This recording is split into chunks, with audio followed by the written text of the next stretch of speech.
आपको ये आज बताने की कोशिश कर रहा हूँ कि जो डिमोस्ट्रेटिव एडजेक्टिव्स है वो क्या है, किसे कहते हैं, और डिमोस्ट्रेटिव एडजेक्टिव्स में कौन कौन ऐसे एडजेक्टिव्स आते हैं जिसका प्रयोग हम डिमोस्ट्रेट के लिए करते हैं।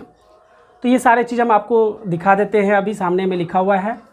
तो सबसे पहले डिमोस्ट्रेटिव एडजेक्टिव कहते किसको हैं, तो कहता है कि वह एडजेक्टिव जिसका प्रयोग किसी निश्चित नाउन को प्रदर्शित करने का काम करता हो। वह एडजेक्टिव जिसका प्रयोग किसी निश्चित नाउन को प्रदर्शित करने का काम करता हो, तो उसको हम लोग क्या कहते हैं, डिमोस्ट्रेटिव एडजेक्टिव कहते हैं। या फिर ये कह सकते हैं आप कि उसकी विशेषता बताता हो, सिंपल सी कंसेप्ट है। तो यहाँ पे आप देख सकते हैं कि जो डिमोस्ट्रेटिव एडजेक्टिव है उसका प्रयोग आपको दो तरह से होता है। कितने तरह से? दो तरह से, एक डिफिनिट और एक इनडिफिनिट।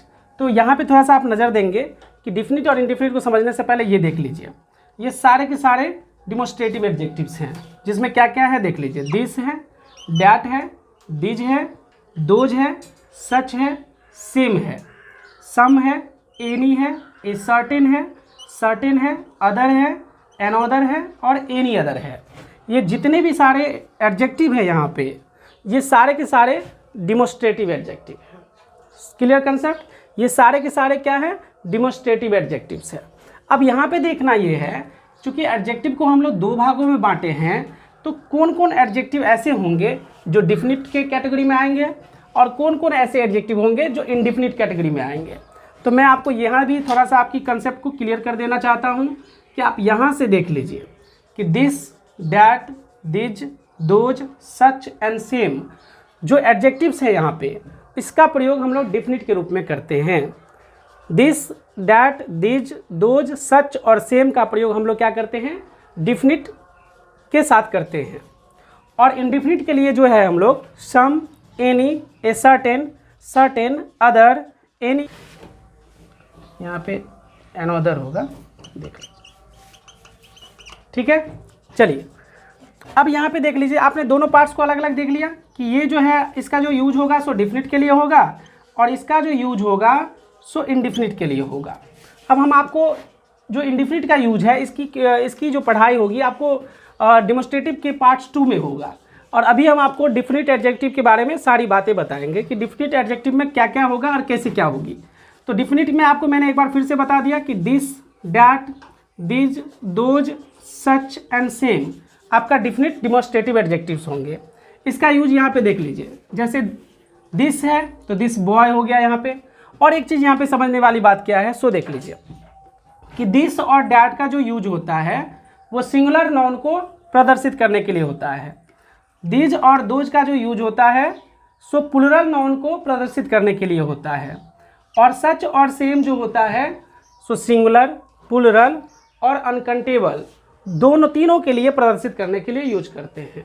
इसका मतलब ये नहीं है कि यहाँ पे आप अनकाउंटेबल नाउन का यूज नहीं कर सकते, यहाँ भी आप अनकाउंटेबल नाउन का यूज कर सकते हैं। लेकिन इस सब में थोड़ा सा एक मतलब क्या कह सकते हैं, पाबंदियाँ हैं कि दिस और डैट कभी भी प्लुरल नाउन के लिए नहीं आएगा, लेकिन सिंगुलर के लिए आएगा और अनकाउंटेबल के लिए आएगा। और दीज और दोज जो है इसका प्रयोग प्लुरल के लिए भी होगा और अनकाउंटेबल के लिए होगा, लेकिन सिंगुलर के लिए नहीं होगा। लेकिन ये जो आप एडजेक्टिव देख रहे हैं सच और सेम, ये सिंगुलर के लिए भी होगा, प्लुरल के लिए भी होगा और अनकाउंटेबल के लिए होगा। इन दोनों के साथ थोड़ा सा एक्स्ट्रा मतलब ये है कि थोड़ी सी पाबंदियां हैं कि भाई किसके साथ क्या लगाएंगे, ये थोड़ा समझना है। बट इसके साथ कोई पाबंदियां नहीं है, आप सिंगुलर, प्लुरल और अनकाउंटेबल तीनों के साथ लगा सकते हैं। तो यहाँ पे आपको एग्जाम्पल से समझ में आ जाएगा कि जैसे मैंने आपको कहा है कि दिस का जो यूज होगा वो सिंगुलर नाउन के लिए होगा। तो बॉय यहाँ पे क्या है, सिंगुलर नाउन है। गर्ल यहाँ पे क्या है, सिंगुलर नाउन है। तो दिस के साथ सिंगुलर नाउन का यूज हुआ।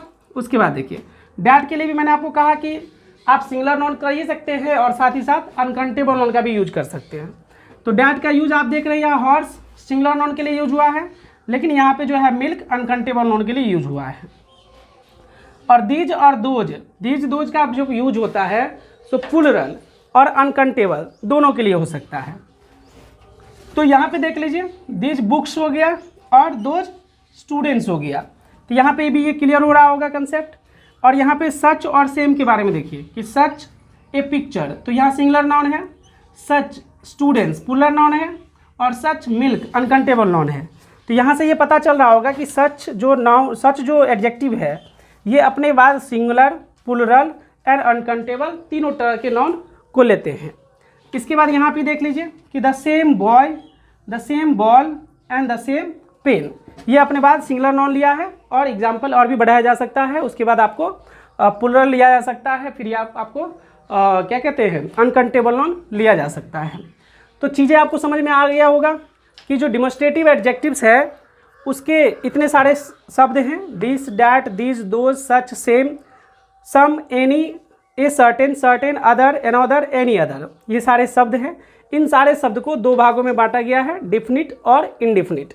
तो डिफिनिट में कौन कौन आ जाएंगे, दिस आ जाएंगे, डैट आ जाएंगे, दिज आ जाएंगे, दोज आ जाएंगे, सच आ जाएंगे, सेम आ जाएंगे, जिसमें दिस और डैट का प्रयोग सिंगुलर नाउन के लिए और अनकाउंटेबल नाउन के लिए, दिज और दोज का प्रयोग प्लूरल नाउन के लिए और अनकाउंटेबल नाउन के लिए, सच और सेम का प्रयोग सिंगुलर के लिए, प्लूरल के लिए और अनकाउंटेबल नाउन के लिए।